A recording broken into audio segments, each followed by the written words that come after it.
प्यारे दोस्तों नमस्कार। आप लोग कैसे हैं? उम्मीद होगा कि आप लोग ठीक होंगे और स्वस्थ भी होंगे।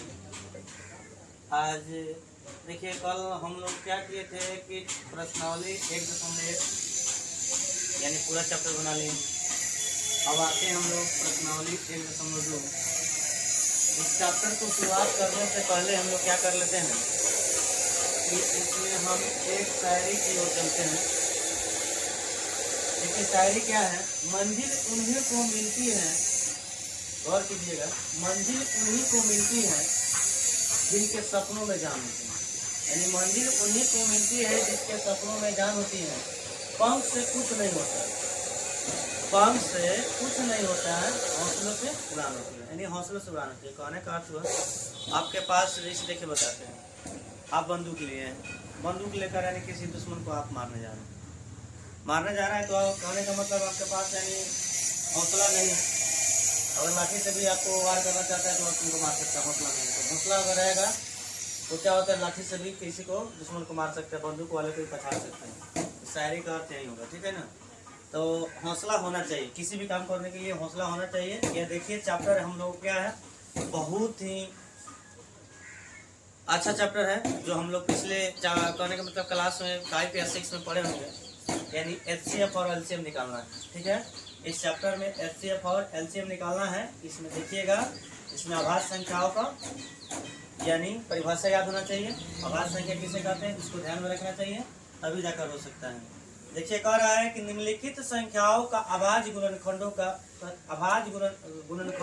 गुणनफल के रूप में व्यक्त करना है। गुणनफल के रूप में करना है, गुणनखंड यानी गुणनखंड का मतलब होता है गुना करके उसको छोटे छोटे खंडों में कर देना है। समझ में आ रहा है ना। तो देखिए दोस्तों, हम चलते हैं एक प्रश्न को बना रहे हैं यानी 140, ठीक है। इसका लिखते हैं सॉल्यूशन।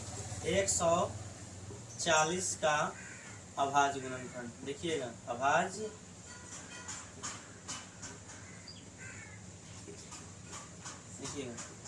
अभाज्य गुणनखंड करते हैं। तो देखिए अभाज्य गुणनखंड करने के लिए सबसे पहले आपको अविभाज्यता का नियम याद होना चाहिए। विभाज्यता का याद नहीं होगा तो थोड़ा मुश्किल होगा, लेकिन मुश्किल नहीं है कुछ। देखिएगा यहाँ पे 140 को तोड़ते हैं, 2 से लगेगा 7, कितना हो जाता है 0 हो जाता है। 2 से लगाते हैं 35, यानी 5 से लगाएंगे 7। इसको लिख सकते हैं 2 × 5 × 7। इसको हम शॉर्ट में लिख सकते हैं 2 का स्क्वायर × 5 × 7, यानी हमारा आंसर आ जाता है। देखिएगा दूसरा का क्वेश्चन हम बना रहे हैं, दूसरा का क्वेश्चन ध्यान में रखिएगा, ये कोई बड़ी बात नहीं है क्वेश्चन को हल करना। यहाँ पे 156 है, 156 का अभाज्य गुणनखंड, ठीक है। 156 को तोड़ लीजिएगा। यहाँ पे देखिए 156, दूसरे देखिए सम संख्या है तो 2 से लगेगा ना, 2 से लगाइएगा, 2 7 14, 1 को बढ़ जाएगा, कितना हो जाएगा 16, 2 8 16 हो जाएगा। आप देखिए फिर सम संख्या आया है, 2 से लगेगा 2 3 6, 1 को बढ़ा 18 9 हो जाएगा, 9 2 18 3 देखिएगा, 3 से लगेगा। कैसे 3 से लगता है, 9 और 3 कितना होता है 12 होता है। विभाज्यता का नियम का पालन कर रहे हैं। 9 हो रहा है 9 3 से कर देता है, 3 से लगाएंगे 3 3 3 9 हो जाएगा। एलसीएम नहीं लगने वाला है, 2 × 2 × 3 × 13। यहाँ पे लिखिएगा 2 का स्क्वायर गुने 3 × 13 हो जाएगा। ये हमारा आंसर हो जाता है, ठीक है दोस्तों। उम्मीद होगा समझ आता होगा आप लोग। देखिए अब चलते हैं क्वेश्चन नंबर 3 का, ठीक है। इसी प्रकार बनाइएगा 8 5 2 5 का अभाज्य गुणनखंड। देखिएगा तो इसका भी क्या करते हैं, इसका भी गुणनखंड कर लीजिए आप लोग। यानी देखिएगा 8 5 2 5, सबसे पहले देखिएगा 2 से लगा के देखिएगा, 2 से अगर नहीं लगता है तो कुछ कीजिएगा, 2 से लगा कर देख रहे हैं। तो यहाँ से देखिएगा 2 से लगा रहे हैं तो नहीं लगेगा, यानी सम संख्या नहीं है, विषम संख्या है। यानी 3 से देखते हैं 8 5 13, 13 2 15, 15 5 कितना होता है 20 होता है, तो नहीं लगेगा। फिर आप लगाइए कितना से 5 लगाइएगा, ठीक है। जिसके अंत में 0 और 5 रहता है 5 से कम होगा, ठीक है ना। 5 से कम 5, 3 ओवर है, 5 7 35 हो रहा है, यानी भागा नहीं लेगा 5 25 हो जाएगा। देखिएगा तो यहाँ पे ध्यान दीजिएगा, 5 से कम 5, 3 ओवर है 35 हो जाए, 5 से 35 2 तार है, भागा नहीं लगता है, इस कंडीशन में 0 तार का यहाँ पे क्या किया जाता है 5 तार। देखिएगा अंतिम में 5 है, फिर 5 5 3 15 2 बार है, 5 6 का 20, 5 6 का 5, ठीक है। अब देखिएगा यहाँ कितना से लगने वाला है, यहाँ पे गौर कीजिए कितना रहेगा, 3 है 4 है 1, ठीक है। यहाँ पे देख लीजिए कैसे लगेगा, 7 से लगेगा, देखिए 7 का 28, यानी 7 का 28 है। अब आते हैं 3 नंबर क्वेश्चन पे। 3 नंबर क्वेश्चन को थोड़ा देखिए जरा क्या कर रहा है। 3 नंबर क्वेश्चन यहाँ पे है। 3 नंबर क्वेश्चन का क्या होगा, यानी लिखिएगा 38 2 5 इतना का अभाज्य गुणनखंड। देखिएगा इसका अभाज्य गुणनखंड कर दीजिएगा 38 2 5, यानी देखिएगा सम संख्या नहीं विषम संख्या है। 3 से लगा के देखते हैं, 8 3 11 11 2 13 13 5 कितना होता है 18, 3 से लग जाएगा, 3 एकम 3 3 2 6 2 7 3 21, यानी 1 5 3 15। फिर देखिएगा 3 से कट जाना चाहिए, 3 से कट जाएगा, 3 चौका 12, ठीक है। यहाँ पे 3 2 6, 3 पर से 15 आ रहा है, फिर 5 से लगाइएगा लग जाएगा, 5 8 40, 5 25 हो जाएगा, फिर 5 से लगाइएगा 17 आ जाएगा, ठीक है। यहाँ पे लिख दीजिएगा आपका कितना आया है, 3 × 3 × 5 × 5 × 17 है, यानी 3 का स्क्वायर गुने 5 का स्क्वायर गुने 17, ये भी बन गया आपका। अब आते हैं 4 नंबर क्वेश्चन पे, ध्यान में रखिएगा 4 नंबर क्वेश्चन क्या है, देखिएगा इसमें 4 नंबर क्वेश्चन है, यानी 5 0 0 5 इतना का अभाज्य गुणनखंड। चलिए कर लीजिए आपका अभाज्य गुणनखंड इसका भी, लिखिएगा 5 0 0 5 5 5 से कम 5 0 0 5 से कम 5, ठीक है, 5 से लगाएगा। अब इसके बाद में लगाएगा, देखिएगा कितना से जाएगा, यानी यहाँ पे तो यह 3 से भी नहीं जाएगा, इसमें लगा कर देखते हैं कितना से।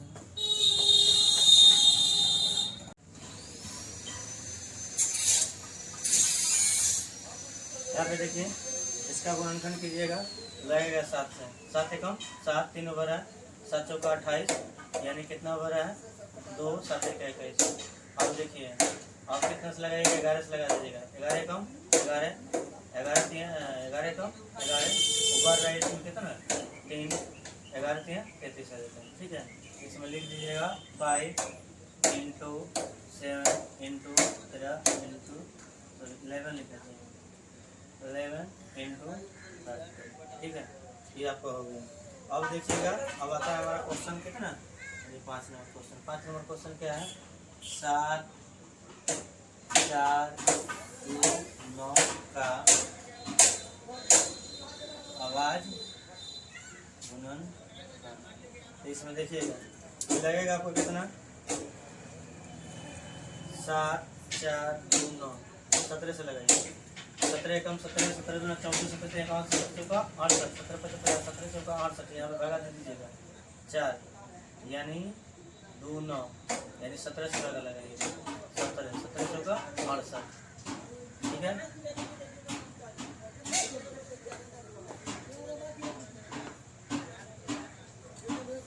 17 चौका 68 हो गया, 68 लिख लीजिएगा, यहाँ पे आ जाएगा 14 में से 8 घटा 6, यहाँ कट जाएगा 2 रहता है, 17 के 51 हो जाता है, देख लीजिएगा हो जाएगा 30 हो जाएगा, 17 51 होता है।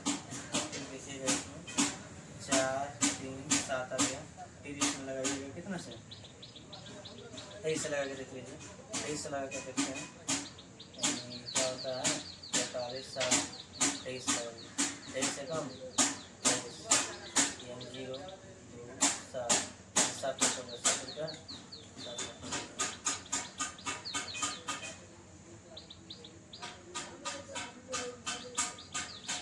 और इसको देखते हैं 19 से कम 19, 38, ठीक है। यहाँ पर हो रहा है 13 में से 8 घटा 5, आई कितना हो जाएगा, चल जाएगा 19 दिया 57, ठीक है। ठीक है, इसमें देख लीजिएगा 19, 17 और 23 आपका यह आंसर है, ठीक है। अब चलते हैं हम लोग अब दूसरा का क्वेश्चन, इसको हम मिटा देते हैं। दूसरा का क्वेश्चन में देखिए क्या कर रहे हैं,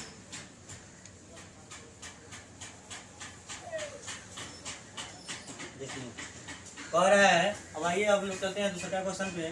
यानी पूर्णांकों को निम्नलिखित युग्मों के, युग्म का मतलब समझ लीजिए जोड़ा होता है। युग्म का मतलब क्या होता है, यानी युग्म का अर्थ होता है अर्थ जोड़ा, यानी जोड़ा। जोड़ा में दिया गया, कथन में दिया गया युग्मों के HCF और LCM ज्ञात कीजिए तथा इसकी जांच कीजिए, दो संख्याओं का गुणनफल कितना होता है या नहीं होता है, ठीक है। चलिए अब हम चलते हैं, यानी सॉल्यूशन करते हैं 1 नंबर क्वेश्चन का, ठीक है। 1 नंबर क्वेश्चन पे बता लेते हैं 26 और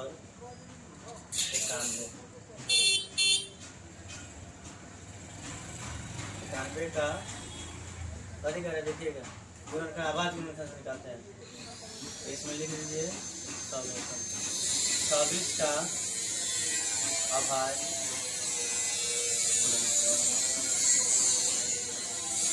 देखिए 26 का गुणा कीजिएगा तो कितना होता है 13 गुणे 26। अब लिखिएगा 91 का आवाज गुणनफल, यानी आता है 7 गुणे 13 से 91, ठीक है। अब इसका देखिएगा HCF निकालना है। सबसे पहले आप लोग HCF और LCM देखते हैं। HCF निकालेंगे, HCF देखिएगा दोस्तों, यानी HCF निकालते वक्त ध्यान में रखिए कि दोनों में शामिल होना चाहिए। 13 शामिल है, 13 शामिल है, तो यानी HCF में क्या होता है, दोनों में जो शामिल होगा वही निकालते हैं। 3 अक्षर में 3 संख्या में रहेगा तो 3 होता है। तो देखिएगा क्या होता है, तो 1 आ जाएगा 13 आ जाएगा, ठीक है। अब इसमें देखिएगा और LCM निकालना है। क्या निकालना है आपको, LCM बराबर, तो देखिए जो मिला है 1 लिख दिए, 2 नहीं मिल रहा है, 2 को भी लिखना है और 7 को भी लिखना है। 13 दूनी देखिएगा 7 दूनी 14 होता है, 14 में 3 से गुना कीजिएगा, 14 3 42 है और 14 कम 14, 14 4 18 होता है। 182 आपका आंसर हो गया। ऐसा क्वेश्चन उम्मीद होगा कि आपको समझ में आएगा। अब चलते हैं हम दूसरा के क्वेश्चन पे। दूसरा का क्वेश्चन देखिएगा, अच्छा यहाँ पे दूसरा क्वेश्चन बनाने की जरूरत नहीं है। यहाँ पे थोड़ा देखिएगा क्या कर रहा है, यानी इसकी जांच करना है। कैसे करना है, जांच। तो यहाँ पे लिख लीजिए जांच, जांच के लिए, जांच के लिए यहाँ पे लिखिएगा, हाईलाइट कर लीजिए। जांच के लिए क्या होता है, दो संख्याओं का गुणनफल। देखिए दो संख्याओं का गुणनफल बराबर क्या होता है, HCF गुने LCM। यह सूत्र होता है भाई, सूत्र का प्रयोग किए हैं, यह हमारा सूत्र है, ध्यान में रखिएगा सूत्र को। दो संख्याओं का गुणनफल, तो 2 संख्या देखिएगा हमारा क्या क्या है, एक 26 दिया है और क्या दिया है 91 दिया है, और इसमें दो संख्याओं का गुणनफल बराबर HCF, यानी हम तो निकाले हैं HCF कितना है 13 और LCM कितना है 182। अब देखिए गुना करके देख लीजिए, एक इसको हम क्या करते हैं, गुना करते हैं, यानी 26 में 91, यानी 26 का 26, 9 6 54, 9 दूनी 18 हो गया 100, 4 100 3, यानी आता है 23 6 6 बराबर। अब इसमें गुना कीजिएगा, यानी 1 8 2 में 13 से, तो यह आ जाएगा 6 6 13 6 को 13 सभी 13 15 2 1 13 आया 23। आप लिखिएगा 23 6 6, यानी LHS बराबर RHS आपका वो भी हो जाता है, ठीक है। अब आते हैं हम लोग अब तीसरा का क्वेश्चन को देखते हैं। तीसरा का क्वेश्चन क्या कर रहे हैं, इसका निकाल देते हैं, ठीक है।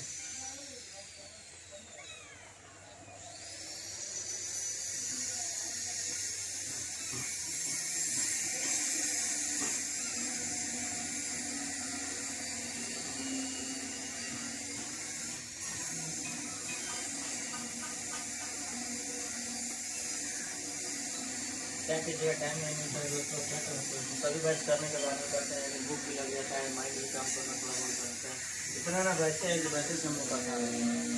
अब थोड़ा समय मिलता है तो हम लोग क्या करते हैं, पार्ट टाइम में वीडियो भी बनाने की कोशिश करते हैं कि हमारे वीडियो के माध्यम से कुछ बच्चे को शिक्षा मिल जाए, यही हम लोग को खुशी मिलती है, दूसरा कुछ नहीं हम लोग को, ठीक है ना।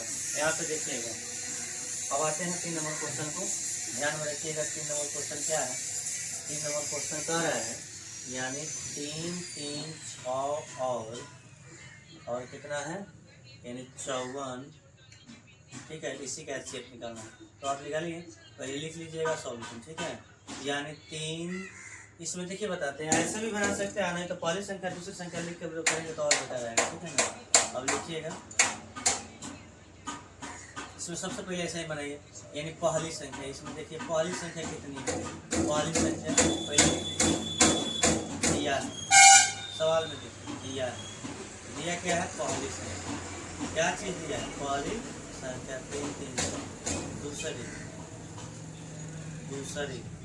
दूसरी संख्या, देखिए क्या दिया।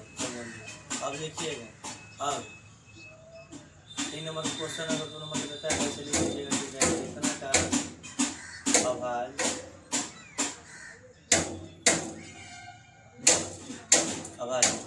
यहाँ पे कर लीजिए, इसका आवाज भी करना है।